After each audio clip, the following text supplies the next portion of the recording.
કથાને.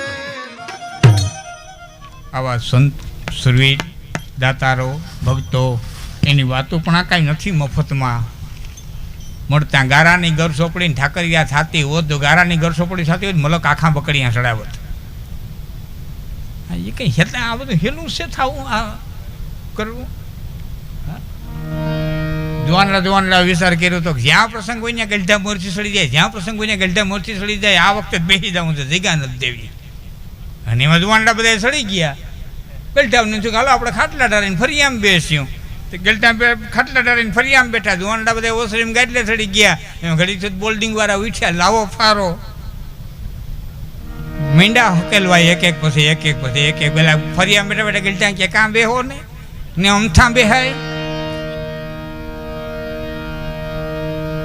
હા ઘાવું પડે. એ ભાઈ મને કીધું પ્રભુદાનભાઈ મને કે લાખણજીભાઈ ફલાણા મને મોકલો તો મને મારો ત્યાં કોઈએ ધડોય ન કર્યો. મારો કોઈએ ધડોય ન કર્યો. મેં કીધું ધડાને પાણો દઈ આવજે. કોઈક વાણિયાની દુકાનમાં પીડ્યો હોય તો ધડાને પાણો દઈ આવજે. લાહો થઈ ગયો હોય ઘાય ઘાય લાહો થઈ ગયો હોય. ઘાય ઘાય લાહા થાવ ને પછી ધડા થાય. પરબારા ધડા ન થાય. કહાણા છે જે કાંઈ ખીમા છે જગતને ગીમા છે. રજનીશનું એક વાક્ય મને બહુ ગમે છે. બધા શબ્દો સહમત ન પણ હો પણ મને એનું એક વાક્ય ભાવેશભાઈ ખૂબ ગમ્યું ઓશોનું કે જો દિયા સો બચાયા, જો બચાયા સો ખો દિયા. જો દિયા સો બચાયા, જેટલું દીધું એટલું બચ્યું. બાકી જો બચાયા સો ખો દિયા. એટલે ઘણી વખત કંઈ આ દુનિયાના પટમાં થાય મોટામાં મોટો જો કોઈ દાતાર હોય તો લોભિયો. મોટામાં મોટો દાતાર હોય તો લોભિયો. શું કરવા? પેટમાં ખાવાનું નથી, કોઈને ખવડાવવાનું નથી, અંતે કોકને દઈને જવાનો છે. હરગાપુરની હેરીએ કંઈ ગઠડીવાળા દીઠા ત્યાં ક્યાં ગઠડિયું. ત્યાં વ્યવસ્થા જ નથી લઈ જવાની. કાં ખવડાવીને જાઓ, ખાઈને જાઓ ને કાં મૂકીને જાઓ. બીજી કોઈ વ્યવસ્થા છે જ નહીં. જો દિયા સો બચાયા, જો બચાયા સો ખો દિયા. જેને ભેરું કર્યું. એક શેઠ પાસે કરોડો રૂપિયા થઈ ગયેલા એટલે એના ભાઈબંધને કીધું મારી પાસે કરોડો રૂપિયા થઈ ગયા, શું કરું? સોનું બનાવી લે. એ તમામ પૈસાનું હોંડું બનાવ્યું, લગડી બનાવી, જમીનમાં દાટી, મચ્છી પર ઢાંકી, ઉઠે છીપર ઉચકાવે, લગડી ગણે, ઢાંકીને હુઈ જાય. ઉઠે લગડી ગણે, ઢાંકીને હુઈ જાય. એમાં એક દી લગડી ગણવા હાથ નાખ્યો ને કાંકરો આવ્યો હાથમાં. પાછો હાથ નાખ્યો કાંકરો, દોણી ઊંધી વાળી. લગડી કોક લઈ ગયું તું. નીકરા નદીના કાંકરા ભરી દીધા હતા અને એમાં રાડ ફાટી ગઈ. હાઈ લૂંટાઈ ગયો, હાઈ લૂંટાઈ ગયો, હાઈ લૂંટાઈ ગયો, હાઈ લૂંટાઈ ગયો. નોકર દોડીને આવ્યો કે શેઠ શું બન્યું? કે આમાંથી લગડી કોક લઈ ગયો, નીકરા નદીના કાંકરા ભરી દીધા. નોકર કે ત્યારે તો ગણવાથી જ કામ હતું. જેને વાપરવા હોય ને ફેર પડે. તને શું ફેર પડે? તું આ ગણીને હું કે આ ગણીને હું? તારે ગણીને હું તું ને. તો જેને દેવું છે, જેને વાપરવું છે. એટલે કીધું દક્ષ છે આબરૂદારને કે જેને હારાઓથી હંગોળ, બાકી ફકડંડ ફરે વિફોળ, કંઈ ખંભે પછેડીઓ ને ખીમરા. અહીં તો દક્ષ છે આબરૂદારને. પછી ગરીબ છે કે તવંગર, એની યારે એને કંઈ લેવા દેવા નથી. એને એના આબરૂની, એને એની ઇજ્જતની, એ મોતને વાલું કરે છે. એની એક નાનકડી વાત કહી અને પછી આપણે પ્રભુદાનભાઈ પાસે જઈ જે કંઈ મજા આવે થોડીક વાર દૈરાને જે મજા આવે એટલે પણ આબરૂ જે વાલી હોય, ઇજ્જત જે વાલી હોય,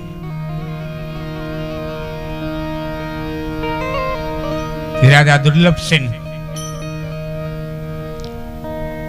જો હું ધીરેથી એટલા માટે કહું છું કે એ સૈકો એ કાળ સુવર્ણ કાળ કહેવાનો.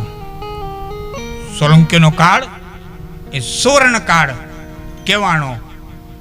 હોળે કળાનો ચંદ્ર ખીલો હોય પણ ક્યારેક ડાઘ લાગી જાય. એ કુદરતના ક્રમે બનતું છે. કઈ ભાન ન ભૂલે કે સામાન્ય બાઈ નહોતી. ઉઠાના ભાભી ભાન ન ભૂલે એ સામાન્ય રાજપૂતાણી નહોતી. પણ કાળની રમત હોય એનો મારે આપણે પ્રસંગ કેવો છે. પણ એટલા માટે મને વાલ્મીકીનો એક શબ્દ યાદ આવે. વાલ્મીકી રામાયણની અંદર લખ્યું મહારાણી કૈકેયીની દાસી મંથરા અકારણ અગાસી ઉપર ચડી. અહીં આખો શબ્દ ભાવે છે, મજાનો છે. અકારણ અગાસી ઉપર ચડી, એને ખબર નથી અગાસી પર હું કરવા જાઉં છું, કારણ વિનાની ચડી. અને હામી કૌશલ્યાજીની દાસી ઊભી હતી. બેન કેમ તૈયાર થઈને ઊભી? કે રામ રાજા થાય. કે રામ રાજા થાય. બસ હેઠી આવી.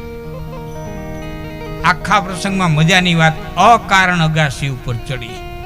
કોણ લઈ ગયો ને અગાસી ઉપર? મંથરાને ખબર નથી. રાવણનું મોત લઈ ગયું, રામનો વનવાસ લઈ ગયો, દશરથનું મોત લઈ ગયું, કૈકેયીનું વિધવાપણું લઈ ગયું. કોણ ખેંચી ગયું? ખુદ મંથરાને ખબર નથી કોણ ખેંચી ગયું. કોક ખેંચી ગયું, કોક નિયતિ, કોક ભાગ્ય. એમ ભૂલ ખવાણી રાજા દુર્લભસેનનો સમય સોલંકીનો યુગ એટલે સુવર્ણ યુગ. અને ઇતિહાસકારોએ સાબિત કર્યું છે કે જે યુગ સુવર્ણ યુગ હોય, જે રાજાના રાજની માલિકો પ્રજા સુખી હોય, એ જ રાજા સ્થાપત્ય કલા થાપી હગે. ને લડવામાંથી નવરા ન થાય, સ્થાપત્ય થાપે હું? મમ્મના ફાંકા હોય તો અદ્ભુત સ્થાપત્ય. રાણી કે વાવ ક્યારેક જોજો, રુદ્રમહેલ ક્યારેક જોઈજો. હું તમને વિનંતી કરું છું, ક્યારેક પાટણ જાવ ને તો જોઈજો. સહસ્ત્રલિંગ તળાવ દુર્લભસેનનું બનાવેલું, મોઢેરાનું સૂર્ય મંદિર, એ કોતરણી, એ ક્યારેક તમે જોઈજો કે આ કેટલા વર્ષોએ તૈયાર થયું. પણ એ દુર્લભસેન રાજાના અવસાન પછી સિદ્ધરાજ જયસિંહને એમ થયું કે તળાવ હજી પાણીનું ભરાતું નથી, સરસ્વતી નદીમાંથી નહેર છે, એ તળાવ સુધી લઈ આવવી જોઈએ. પણ ગુજરાત એટલું સદ્ધર કે બહુ મજૂર મળે નહીં, એટલે ઠેઠ માળવાથી મજૂરોને તેડાવવામાં આવ્યા. ને હજારોની સંખ્યામાં ઓડ નામના મજૂરો માટીકામ કરવા માટે થઈ અને આવ્યા.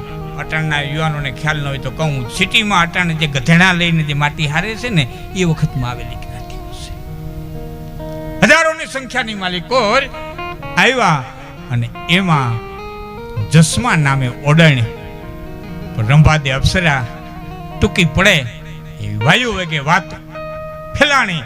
અને એક દી સિદ્ધરાજ કાળના બળે કયો, જેમ વાત કરીને અકારણ, એ કાળના બળે ખેંચાઈને આવ્યો તન માટી વાળું ધોળીનો હુંડો, રૂપ ઢાંક્યું ઢકાય નહીં. અને રાજાની નજર પડી અને તેની પાસે જઈ અને એટલું કીધું. એ કથા કે છે નાનકડું કે જસમાં માટી થોડે રીવું પાડ, માટી થોડે રીવું પાડ, કેડો ના લચકા લડી રે જશે. જસમાં માટી થોડે રીવું પાડ, માટી થોડે રીવું પાડ, કેડો ના લચકા લડી રે જશે.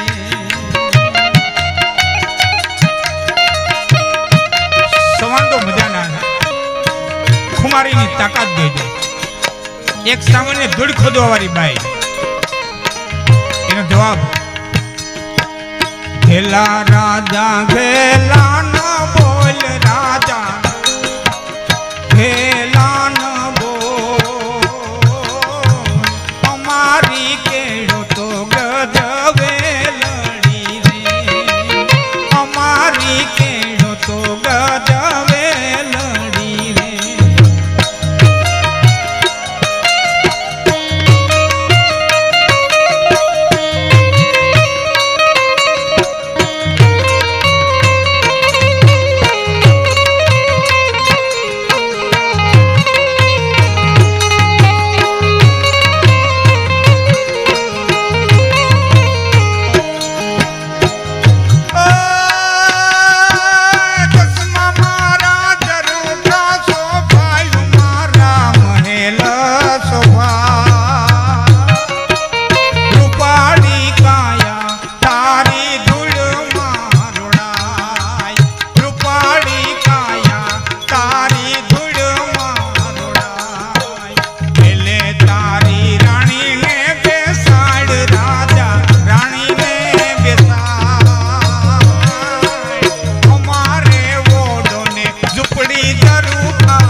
જવાબો છે ને એ બહુ ગમે છે. અતિશય સામાન્ય લૌકિક છે, પણ એક ધોળી ખોદવાવાળી બાઈની તાકાત જોવો. ત્યાં આપણને એમ થાય જો આટલી આમાં તાકાત હોય તો એ વખતની સતીઓ, એ વખતની જતીઓ, એ વખતના જોગીઓ તાકાત સુરવીરો. રાજા કહે છે જસમા કાયા મોતી રે મઠાઈ કાયા હિરલિયે જડા કાપીને કડલા તારા માણે કે મઢા કાપીને કડલા તારા માણે કે મઢા.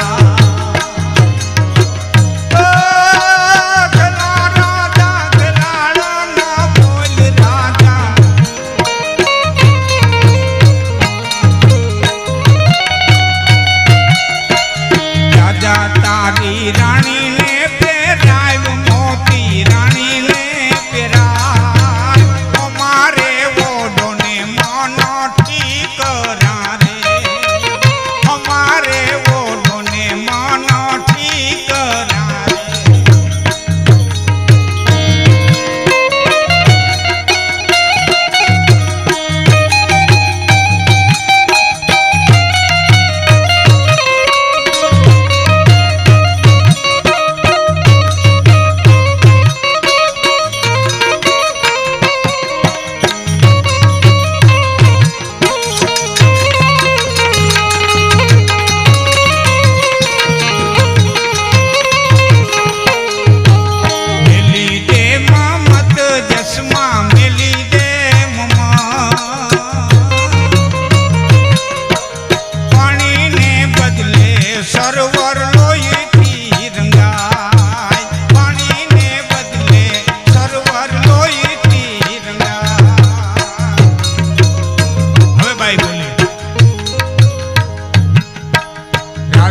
સિંહણ ખળ નહીં રાજા સતી સિંહણ કેવાય સતી સિંહણ કેવાય કરે મોત મીઠું સિંહણ ખળ નહીં કરે મોત મીઠું સિંહણ ખળ નહીં ફેરી મુકાડ દસમા થોડે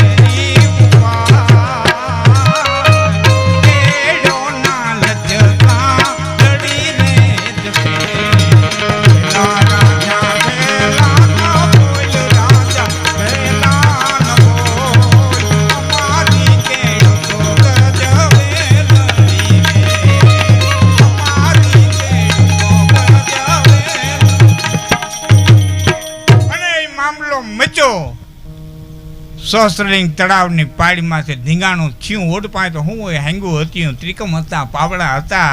એ હજારોની સંખ્યામાં ઓડ કપાણા. જસમાનો પતિ ત્રિકમ મરાણો અને સતીને જેથી સત ચડ્યું પતિના મસ્તકને ખોડાની માલિકો લઈ ચિતા ખડકાવીને એક ધોળી ખોદવા વાળી સતી નારી જસમા ઓડણ પતિના મસ્તકને લઈ અને ચિતા માથે બેઠીને તેથી એટલું કીધું તું સિદ્ધરાજ આ તારા સહસ્ત્રલિંગ તળાવની માલિકો ટીપું પાણી નહીં રીએ જીવતા નરક જોઈ અને વાંજીઓ મરે. અને સહસ્ત્રલિંગ તળાવમાં આજની ઘડી એમ કહેવાય કે પાણી રહેવું મુશ્કેલ છે. આખી કથા બીજી છે આખી, એમાં હરિજનભાઈ જે મેઘમાયાની આખી કથા છે એનું બલિદાન બહુ મોટું છે. એ પછી તળાવની બધી લોકકથાઓ છે, પણ મૂળ મુદ્દો મને એટલો ગમ્યો કે રાજા સતી સિંહણ કહેવાય કરે મોત મીઠું સિંહણ ખડ નહીં ખાય. નથી મફતમાં મળતા એના મૂળ ચૂકવવા પડતા સંતને સંતપણા કઈ નથી મફતમાં મળતા. આ તો મૂળ ચૂકવા હોય, પ્રાણ ચૂકવા હોય, એના નામ રહ્યા છે, એના ઇતિહાસો રહ્યા છે. મને ભાઈઓને બે ત્રણ વખત ફરમાજ આવી, પણ એમ કંઈક મયારીની વાત છે ને મેં બાપા કોઈ દી આ કરી નથી, એટલે મેં સાંભળીએ નથી કોઈ દી. ન કરી અડધી મને યાદ હોય કે કંઈક આ અર્ધણિયા ઘાયલની વાત છે, પણ આપણે કોઈ દી કરી નથી. પણ ગીત છે એટલે એની એ કડી તમારી ફરમાઈશ છે એટલે હું પૂરી કરી દઉં. તો મને કોઈક આવતો બાપા ઘોર કરવા દઈને ફરમાઈશ કરી હોય, નકર કવિતા અમને લાગે.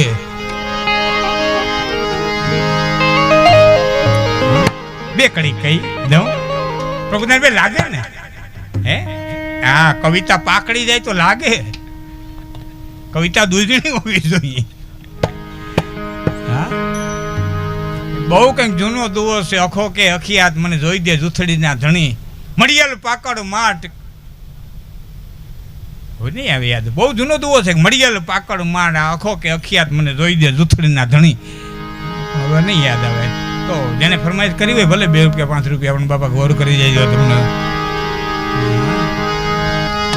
કે ચાંદો એવું ગો ચોકમાં ઘાયલ, ચાંદો ગો ચોકમાં હે લે રીડા લે રીડા લે રીડા લે રીડા હે લે રીડા હરણો યાથનું રે શેરમાયર ધણિયા હે લે રીડા લે રીડા લે રીડા લે રીડા હે લે રીડા હરણો રે યાથનું રે હાલાર શેરમાયર ધણિયા.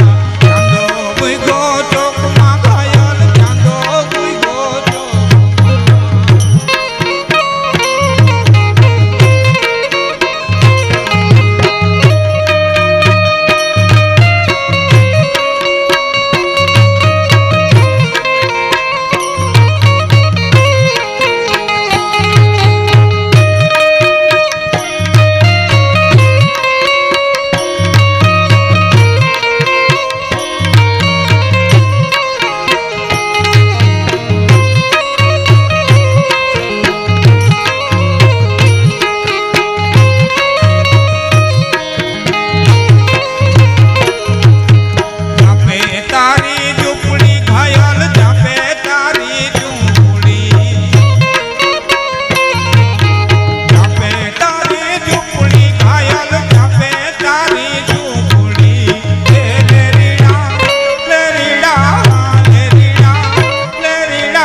ભાષામાં બનેલું છે. હા ભાઈ વાંધો નહીં. આ લોકગીત 2 ભાષામાં. જામ રાવળ કચ્છમાંથી જામનગર આવ્યા, એમની હારે ઘણો સમાજ કચ્છમાંથી આવેલો. મહાજન આવ્યા, આહેરો આવ્યા, એ કચ્છની ભાષા લઈ આવ્યા.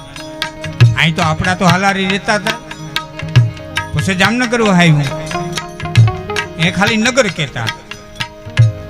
આ લોકગીતમાં 2 ભાષા. હવે આપણી ભાષા આવી ગુજરાતી બારાડીની અને ભેરી કચ્છની આવી, એટલે 2 ભાષામાં લોકગીત બન્યું.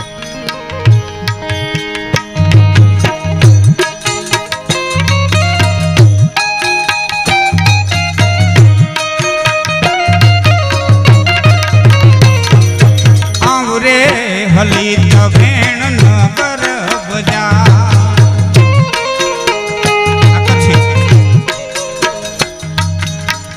નગર બજાર જો મળું તું તારો મુકે મુએ ચડી મેણલા મારે.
પાવલું બંધાણું છે.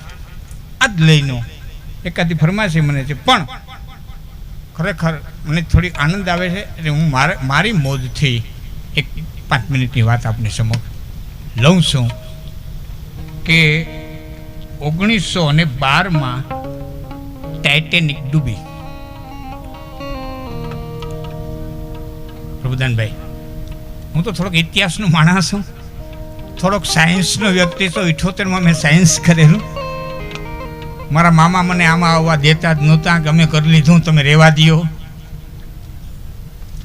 તેથી કંઈ બાપા આવા બધે તો નહોતા, તેથી ભોગવા તાણા છતાં ભાગ ફેરવીને લઈ આવ્યા. સાયન્સનો માણા એટલે મને ગમે, ઇતિહાસનો માણા એટલે હું કહું 1912માં ટાઇટેનિક ડૂબી. આમાંથી ઘણાય જોયું છે, ન જોયું હોય તો કહેજો મને. જોયું છે કોઈ ટાઇટેનિક? હા, જેને જોયું એને ખ્યાલ છે. વર્ષો પછી સેટેલાઇટમાં પકડાની, વર્ષો પછી સમાચાર હાલતા થયા ટીવીમાં. એ સમયની એક પેસેન્જર જીવતી રહી ગયેલી. એને ટીવીમાં જોયું, મીડિયાવાળાનો સંપર્ક સાધ્યો કે આ સ્ટીમરની પેસેન્જર હું જીવું છું. તરત મીડિયાવાળા ત્યાં પહોંચી ગયા અને એની ભવ્યતા અને એ બાઈએ જે કંઈ વર્ણન કરી દીધું એના ઉપરથી અબજોના ખર્ચે પિક્ચર આ જગતને મળ્યું ટાઇટેનિક. કેમ ભાંગી, કેમ 3 કટકા થયા, એની ભવ્યતા કેવી હતી, એ બધું જે વર્ણન કર્યું. મરી મસાલા ઉમેર્યા હોય અને એક વિવિધતાવાળું જબરજસ્ત અબજોના ખર્ચે એક પિક્ચર મળ્યું ટાઇટેનિક. મારે આપને એ કહેવું છે કે એની પહેલાં એક આપણી ડૂબી હતી. ટાઇટેનિકની પહેલી સફર હતી, આની પહેલી સફર હતી. કરાચીથી ઉપડી, માંડવી આવી, માંડવીથી 13 જાનો ભણસારીઓની બેઠી, 13 વરરાજા. અને ત્યાંથી ઉપડી એક દ્વારકાના ગોગડી બ્રાહ્મણીનો પરિવાર જીવે છે, તાવ આવ્યો એને ઉતારી દીધા. ત્યાંથી ઉપડી પોરબંદર પહોંચવા આવી. અને એ વખતે લેલી સાહેબ નામના એડમિનિસ્ટર 3 નંબરના સિગ્નલ મારી દીધા કે ભયંકર વાવાઝોડું આવે છે, કોઈ પણ વાણવટિયાને સમુદ્રમાં જવાની મનાઈ કરી દીધી. અને આ સ્ટીમરનો જે કેપ્ટન હતો, જે હાંકવા વાળો હતો, એને કીધું કે રોકાઈ જા, કે ખર્ચો કોણ ઉપાડે. તેથી પોરબંદર મહારાજાએ જાહેરાત કર્યું કે 1 દી રોકાય, 2 દી રોકાય, 3 દી રોકાય, 4 દી રોકાય, જેટલા દી વીજળી રોકાય એનો તમામ ખર્ચો છે પોરબંદર રાજ ઉપાડશે. આગળ જવા દેવામાં ના આવે. એક પણ પેસેન્જરને સ્ટીમર સુધી લઈ જવાની મનાઈ કરી દીધી. ત્યારે ભાવેશભાઈ કોઈએ વાંધો ન ઉપાડ્યો, મેટ્રિકના વિદ્યાર્થીઓએ વાંધો ઉપાડ્યો. કારણ કે એ વખતે મેટ્રિકની પરીક્ષા સૌરાષ્ટ્રમાં ન લેવાતી, તેથી ગુજરાત નહોતું. આપને કહી દો, બધા યુવાનોને ખ્યાલ છે, ગુજરાત નહોતું. તેથી સૌરાષ્ટ્ર અને મહારાષ્ટ્ર. અને આ દેશની માલિકો રાષ્ટ્ર હોય તો 2 જ, સૌરાષ્ટ્ર અને મહારાષ્ટ્ર. બાકી પ્રદેશ ને આ તેને હું ઘણું છે, રાષ્ટ્ર 2 જ. એક સૌરાષ્ટ્ર, બીજું મહારાષ્ટ્ર. એ મહારાષ્ટ્રમાં અમારું વર્ષ બગડે, પણ એવો કડક અધિકારી એક પણ ભૂડકાને સ્ટીમર સુધી જવાની મનાઈ કરી દીધી કે નહીં જવા દેવામાં આવે. અને નિયત સમયે ત્યાંથી ઉપડી. રોકાણો નહીં, ટંડેલ રોકાણો નહીં. સાહેબ, મારા ખાસ યુવાન મિત્રોને કહું છું, જય માતાજી સાહેબ, ખાસ યુવાન મિત્રોને કહું છું કે જેટલું લખતા ગયા છે અંગ્રેજો, એ બધું સાચું નથી લખતા ગયા. મેકોલ નામના અંગ્રેજે આ બધા ધંધા કર્યા છે. ગુરુકુળો બંધ કરાવીને કોન્વેન્ટો શરૂ કરાવી, કંઈક ઇતિહાસો ફેરવી નાખ્યા. વાસ્કોડી ગામા ભારત ગોઈતું, વાસ્કોડી ગામા ભારત ગોઈતું. આજ તમે ગોવામાં જાઓ તો ગોવા ને મડગાંવ ને પણજી ને વાસ્કોડી હું બધું ફેર્યો છું. નામ આપી દીધા હસોડા એના નામના. વાસ્કોડી કેદીનો દરિયામાં રખડી રખડીને મરી ગયો, ખોરાક ખૂટી ગયો, ને પાણીએ ખૂટી ગયું. કચ્છનો મલેક નામનો ખારો કાલિકેટ બંદરે મૂકી આવ્યો. વાંચો, આપણા ઇતિહાસ દાટી દીધા આપણા. હવે હું એ વાતને લંબાવતો નથી, પણ મને વચ્ચે જે મજા આવી ગઈ ને એટલે હું મારી પ્રસંગ કહું છું. એ ટંડેલ ખારવા એ તો આવા કેટલાય વાવાઝોડા જોઈ નહીં ખાતા. નિયત સમયે ઉપડી એ માંગરોળ અને પોરબંદરની વચારે નેવી બંદર સુધીના કંઈક સમાચાર મળ્યા. અને એમ કહેવાય છે કે દરિયાના તળિયે એવડો મોટો ધરતીકંપ થયો કે આખે આખી પાણી હોતી વીજળી ક્યાં ગઈ એની આજની સુધી ખબર પડી નહીં. હું ભૂલતો નહોતો, ઈસવીસન 1888 ઇંગ્લેન્ડની કંપનીની માલિકીની હતી. એનું નામ તો વેતરણી હતું, પણ પહેલી વખત વીજળીથી દીવા બનાવ્યા હતા એટલે એનું નામ વીજળી પડ્યું. તો મૂળ નામ એનું વેતરણી હતું. ક્યાં ગઈ ખબર ન પડી. સાહેબ, તેથી આ માધ્યમ નહોતા, તેથી સમાચાર પત્ર નહોતા, તેથી ટીવી નહોતા, તેથી રેડિયા નહોતા. છતાં ગામડે ગામડે ખબર પડી ગઈ કે પોરબંદરના દરિયામાં આવી એક ઘટના ઘટી. અને ખબર કોણે પાડી? આ માધ્યમ નહોતા, તેથી આ એકય માધ્યમ નહોતા, ટીવી નહીં, રેડિયા નહીં, છાપા નહીં. છતાં ગામડે ગામડે ખબર પડી ગઈ કે પોરબંદરના દરિયામાં આવી એક ઘટના ઘટી. અને ખબર કોને પાડી? એ ખબર પાડી હોય તો અમારા લોક સંગીતે પાડી છે, અમારા લોકગીતોએ પાડી છે. સાહેબ, આ સામાન્ય ગીતો નથી, ઇતિહાસને હાચવીને બેઠા છે. રાવણ અથાવાળા, સુંદરભાઈ વગાડવા વાળા આવતા, એ નાકે બેહે, એ દર્દીલા સુર છે, એ રાવણ અથાની માલિક પર વગાડે, છોકરાઓને ભેડા કરે, પછી લોટ જે કઈ લેવું હોય પણ એમાં એ સુર વગાડે. અને સુરમાં એમ કહેતા કે હાદિકાશમ તારી વીજળી રે મત દરિયે વેરણ થઈ. શેઠ કાશમ તારી વીજળી રે મત દરિયે વેરણ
ગીતે રાઉન્ડે પૂરો કરવો છે. પણ એ વખતની પત્તી સમજાય એની કડી જો સાંભળો. કાચને કૂપે સંદેશા મોકલા, વીજળી ડૂબી જા. સમજાયું? કાચને કૂપ, કાચના સિંહામાં લખી ચીઠી વારી, કાચના સિંહામાં નાખ્યું, માથે મેરા લાકડાના બૂત ને સિંહા નાખ્યા દરિયામાં, કે જે વાણવટિયાઓને હાથમાં આવે ને ખબર પડે કે આવી કઈ ઘટના બની છે, હાલો બચાવવા માટે થઈને જાય. કેવી સંદેશા વ્યવસ્થા! કાચને કૂપે સંદેશ મોકલા કે વીજળી ડૂબી જા.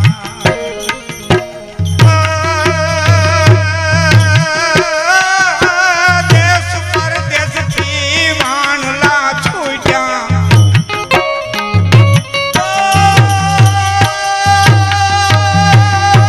દેશ પરદેશથી વાણલા છૂટ્યા, વીજળી ડૂબી જાય. વીજળી રે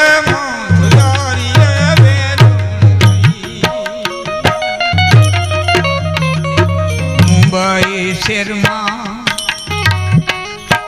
માંડવા નાય ખાન જુવાઈ જાનું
ગોદારણ ફટ ગોદારણ વીજળી રે તું કાંઈક ને ભરખી ગઈ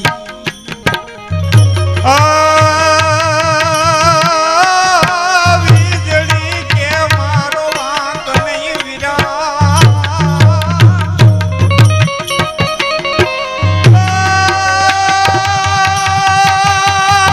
વીજળી કે મારો વાંક નહીં વિરા લખેલ છઠ્ઠી નાલે વીજળી કે મારો વાંક નહીં વીરા લખેલ છઠ્ઠી નાલે આશમ તારી વીજળી રે મધ દરિયે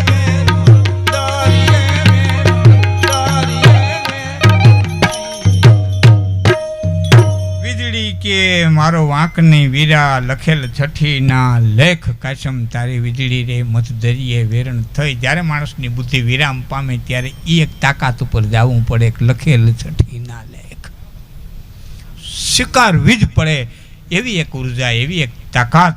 એવા એમ ખોડલના સાનિધ્યની માલિકો આપણે બેઠા છીએ. હવે ની બે ત્રણ જે કંઈ ફરમાઈશું છે બીજા રાઉન્ડની માલિકોનું ચોક્કસ એમની પૂરી કરી દે. તો પ્રભુદાન મામાને વિનંતી કરું, આજે આવ્યા છો તો દાયરાને થોડી